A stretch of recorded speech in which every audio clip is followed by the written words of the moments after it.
Councilor, just wondering, what did you write in the card there? Oh, I just signed my name to this really important day, 43rd birthday charter Canada's charter. So, really big day, and lots going on in the world, but we have to keep our democratic freedom strong. And it's also another tactic that's used together with bubble legislation like this to suppress our voices and to try to scare us. The proposed bylaws unjustifiably limit our civil rights and will work to silence our voices, squash our social movements, and increase state power to regulate dissent and to use violence to control and punish those of us fighting for the freedom and liberation of all peoples. Hi, my name is Jessica Gadea. I'm a staff lawyer with the legal clinic at the Lincoln Alexander School of Law. I'm out here to protect our rights to protest. The city is trying to pass bubble legislation that is going to limit where folks can protest in an attempt to protect what they're calling vulnerable institutions. But when people come out on the streets, they're usually trying to protect themselves against those very institutions that hold a lot of power.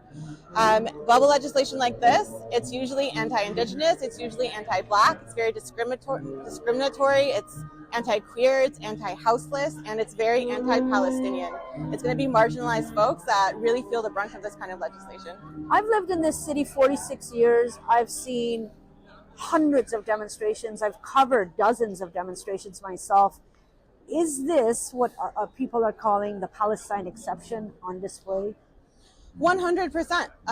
This is proposed legislation that's being brought forward by the pro-Israel lobby, and it's a direct reaction to all of the Palestine rallies that we've been seeing in the city. We're seeing similar legislation in Vaughan.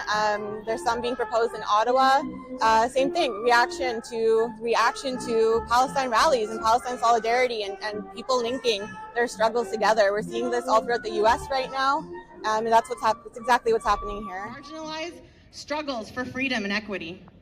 Today, we see similar tactics, suppressing the activism of Palestinians and their allies who demand that Canada stop its complicity in genocide.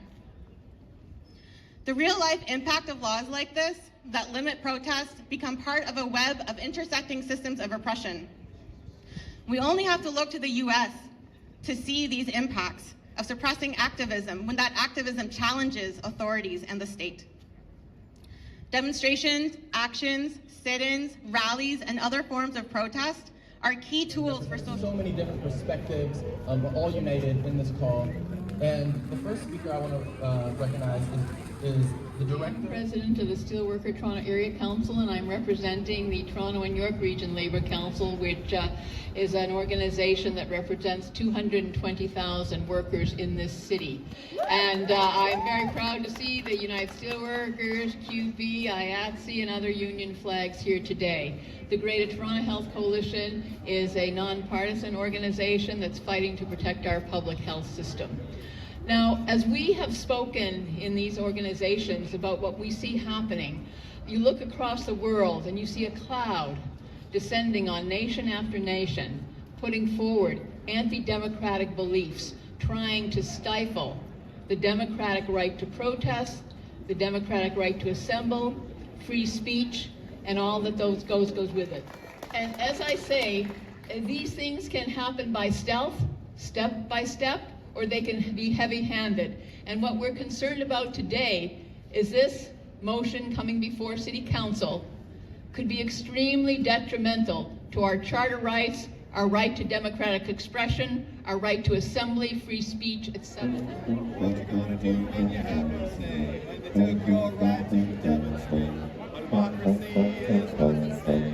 Come on, everybody, let's demonstrate. But good intentions don't necessarily lead to good policies or good bylaws. And the bylaw that the city is considering introducing is either unnecessary or unconstitutional. Or both. Or both. Yes, exactly right. It's unnecessary if the intention is to simply prevent things that are illegal, because they're already illegal. The police have the complete authority to stop violence, threats of violence, hate speech, harassment, or other illegal activities.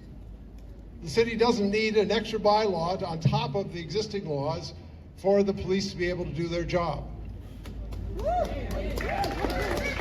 If the intention, however, is to restrict legal behavior, that is, behavior that is permitted by our laws and by our courts, then the bylaw is unconstitutional. Institutions that illegally sell stolen Palestinian land.